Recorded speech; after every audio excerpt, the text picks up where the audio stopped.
Hello and welcome. In this video, we're going to explore the sixth of the 7 Hermetic principles, cause and effect. You've probably heard the phrase before, but in the Hermetic sense, this principle isn't just about physical consequences. It goes far deeper. It reveals something fundamental about how life moves, how action creates reaction, how nothing ever happens by accident. It's a quiet but relentless law that shapes everything, from what we experience in a single day to the way entire realities unfold. Think about this. A few carelessly or carefully uttered words can set a whole chain of events in motion. Every action has a reaction. And yet, most of us seldom reflect on this principle before we take action. The proposition here is that you can become much more intentional about your life's trajectory if you fully understand this principle, apply it to your own life situation, and put it into practice in a conscious manner. At the same time, as we soon shall see, there is much more to this principle. In plain language, the principle of cause and effect states that nothing happens by chance, even if it may look like it on the surface. Everything that occurs has a cause, and every cause sets into motion effects that are in line with it. It's not always easy to see the chain. Sometimes we mistake randomness for chaos, when it's really only complexity. The principle tells us that if we were able to see far enough, understand clearly enough, and observe from a wide enough perspective, we would notice the precise logic behind every so-called coincidence. In Hermetic teachings, chance is seen as a word for an effect whose cause we cannot trace. But just because we don't see the strings doesn't mean they're not there. This isn't the kind of cause and effect you learn about in school.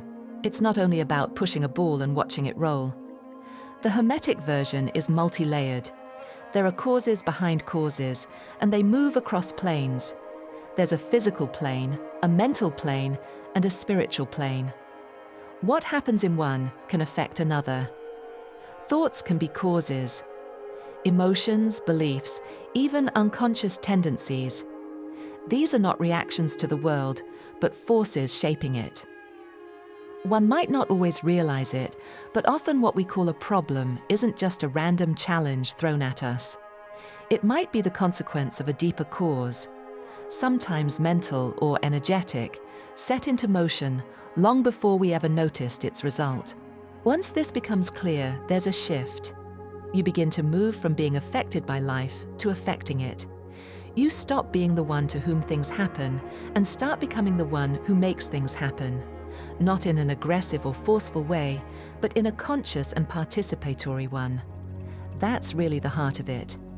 The difference between being at the mercy of cause and effect or working with it. Most people, without realizing it, are largely in the effect category. They respond to what life presents. They react to situations, emotions, thoughts, and people. They are driven by causes they don't recognize, influenced by patterns they never consciously chose. It can feel like swimming in a current that was set in motion long ago. And the more one drifts in this way, the more disconnected it can feel. One might believe one is free, making spontaneous choices, when in reality one is living in the ripple effect of previous decisions, beliefs, and unconscious influences. When this happens, it feels like life is simply happening to one, often in a cold, indifferent, and even hostile manner. But the Hermetic tradition points to something liberating. It's possible to rise above this. One can become a cause, not just an effect. This means beginning to act instead of react. Thinking instead of echoing thoughts that were handed down. Observing the chain instead of being carried by it. And when one begins doing this, something shifts, not just in what one does, but in the entire quality of one's presence. Life becomes participatory, creative, intentional. This shift begins with awareness. Before anything else, one needs to become aware of what causes are playing out in one's own life. That includes being honest about the patterns that keep repeating. Noticing what tends to go wrong, what tends to cause frustration, What triggers anxiety or despair? These aren't random emotional spikes. They often trace back to something specific, an assumption, a belief, a wound, or even a story that keeps being told internally. Without judgment, simply observing these things is the first step.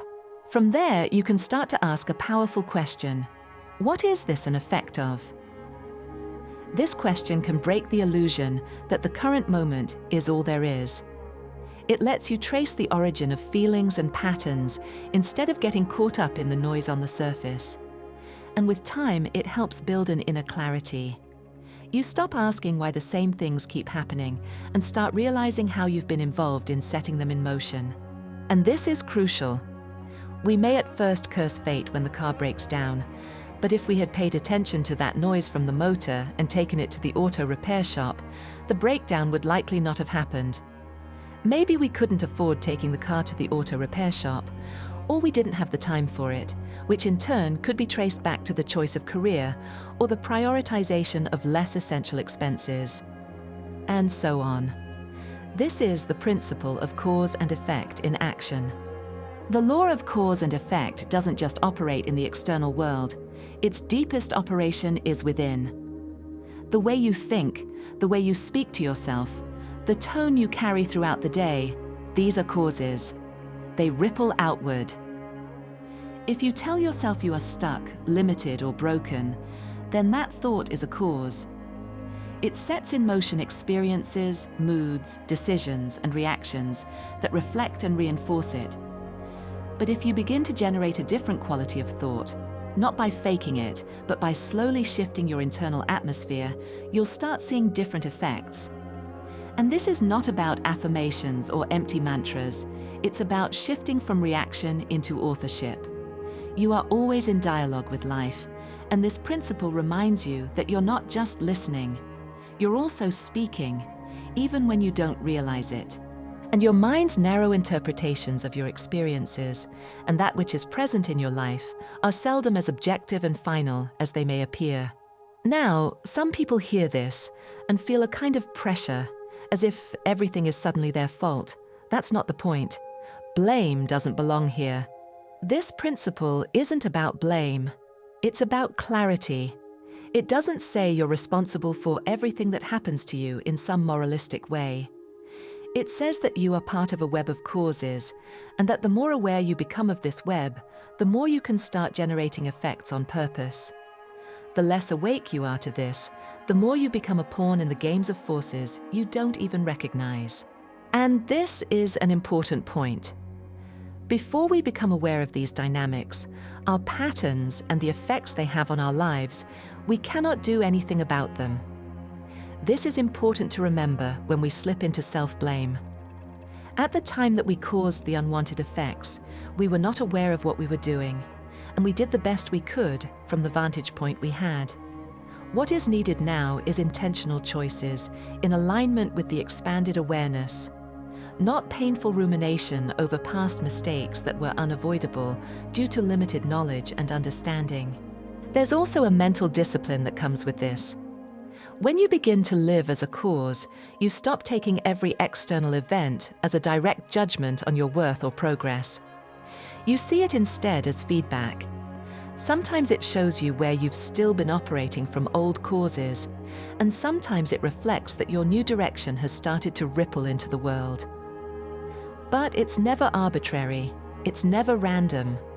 Even the seemingly slow or stagnant moments are part of the chain.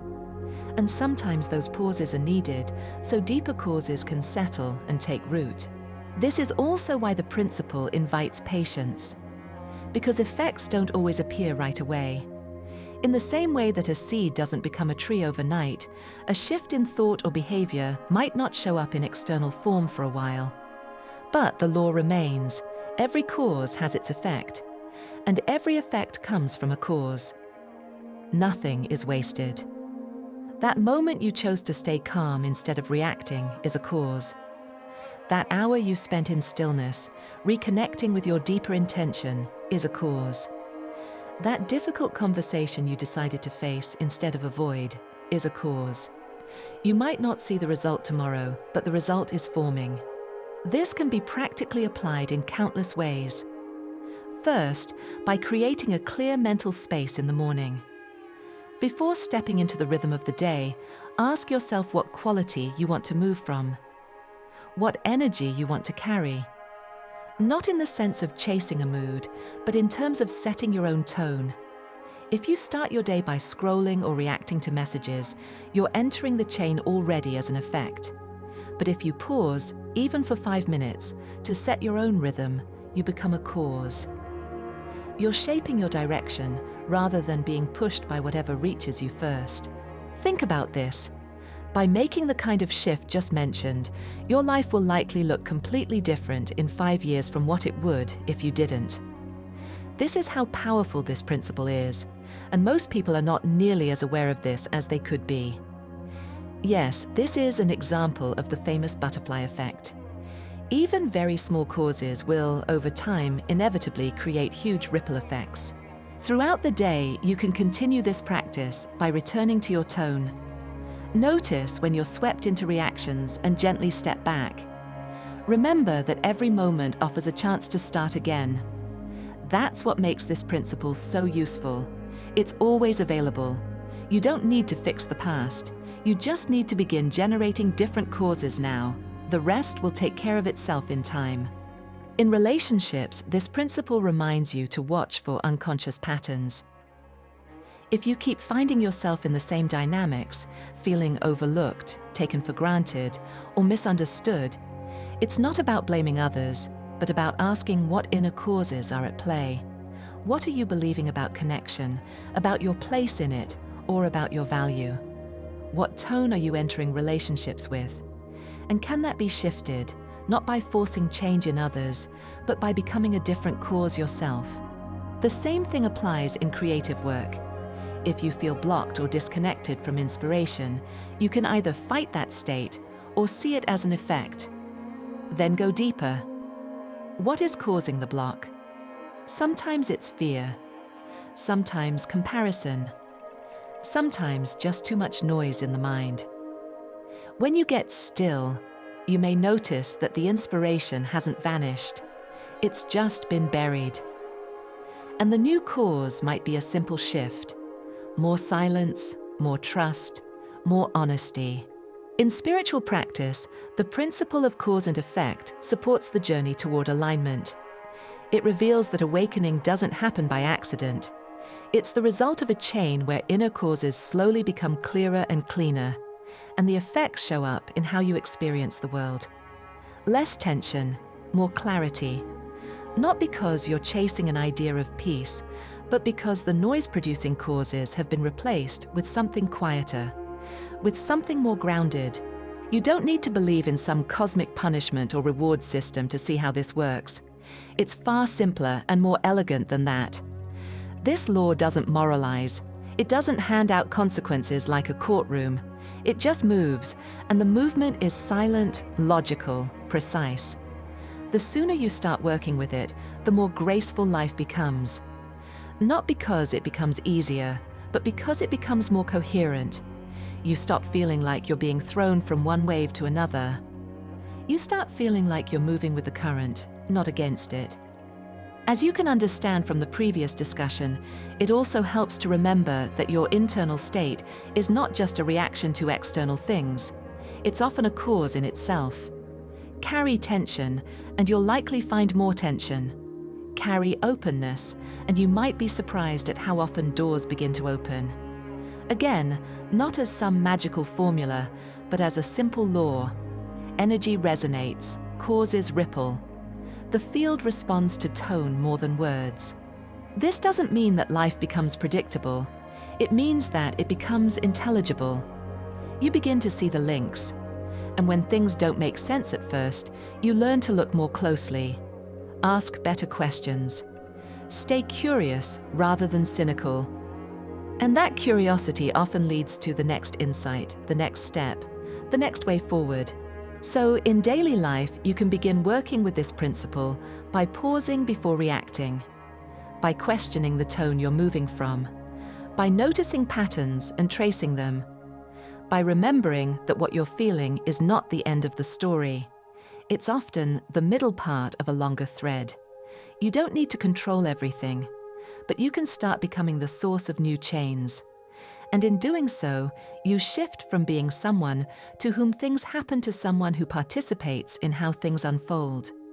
This isn't about being perfect. It's not about micromanaging your thoughts or controlling every outcome. On the contrary, this rigid control might be one of the most damaging causes one can bring into one's life. And one of the most liberating might be to invite a little more ease into one's experiences instead. To learn to be acutely present with one's experiences just as they are instead of rushing in to change them. This requires no effort at all, and yet most of us are so conditioned to equate activity with positive change. Now, this is instead about becoming awake to the fact that you're always creating something. Every thought, tone, mood, and movement sends something outward. The clearer you become, the cleaner those creations are. Not because you're trying hard, but because you're more attuned, more honest, more intentional. You can feel the difference when you're in this state. Things don't necessarily get easier, but they do get clearer. You stop seeing life as something that happens to you and start seeing it as something you are always in dialogue with, not just through your actions, but through your very presence. And presence, in the end, is one of the most powerful causes there is. In summary, the Hermetic principle of cause and effect says that nothing in your life is random. Every experience, inner or outer, grows out of a chain of causes, many of which are mental. Your thoughts, self-talk, emotional tone, and repeated choices. When this is unconscious, you live mostly as an effect, reacting to old patterns, old fears, and old stories, and it can feel as if life is happening to you. When you begin to observe your patterns, ask what each situation is an effect of, and take responsibility for the causes you set in motion. Now, you shift into authorship. You start to act instead of merely react, to treat events as feedback rather than as verdicts. This takes patience because effects unfold over time, but no sincere cause is wasted. By setting a clear tone in the morning, pausing before reacting, tracing recurring dynamics back to their inner roots, and making quieter, more honest choices, you gradually change the chain.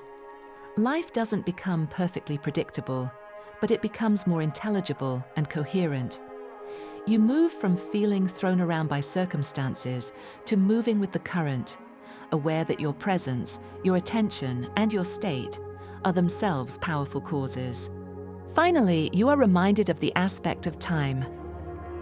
We spoke earlier about the butterfly effect, and this is where its relevance becomes clear. Why not try this as an experiment? Think back on small, seemingly insignificant choices you've made that over time have shaped your entire life. Asking someone out on a date may have led you to live as married in one part of the world instead of single in another. Sending a single job application may have changed your entire career path, your home, your circle of friends, even the way you think. When you spell it out like this, it sounds obvious. Yet, how rarely do we really take this principle into account when we make choices in the present? Most of us tend to focus on the visible and immediate, giving little attention to how today's tone, thoughts, and actions are quietly constructing the landscape we'll walk through years from now. Every small act, every reaction, every inner stance is a seed. Whether that seed grows into harmony or discord depends on the consciousness that planted it. Understanding cause and effect isn't about fearing consequences or trying to control every variable. It's about remembering that time amplifies intention. What you think, say, and do today doesn't disappear. It echoes forward, often in ways you can't yet imagine. And this is where your power lies, not in predicting the future, but in shaping it through the quality of awareness you bring to the present moment. So as you move through your days, try to see each decision as part of a longer thread. Ask yourself, what kind of chain am I setting in motion right now? Maybe you cannot change worry, fear, or grief into positivity and courage immediately. But maybe you can just sit with the emotion for a little while, instead of letting it spiral into reactive words and actions. And maybe you can just sit with the thoughts that the emotion gives rise to, instead of immediately believing what they are saying. When you live with that kind of quiet attention, you stop acting from habit and start acting from presence. And in doing so, you begin to work with the law, not against it. Because in the end, cause and effect isn't only about what happens to you. It's about what unfolds through you. Your life becomes not a series of accidents, but a deliberate conversation with time itself. If you like the content of this video, you are invited to check out our other playlist with videos in this series on the 7 Hermetic principles that you can find on the end screen right now, together with a video on self-observation, a path of awakening through awareness and inner work in daily life. You've now reached the end of the video. Remember to like and subscribe. Thank you for your time.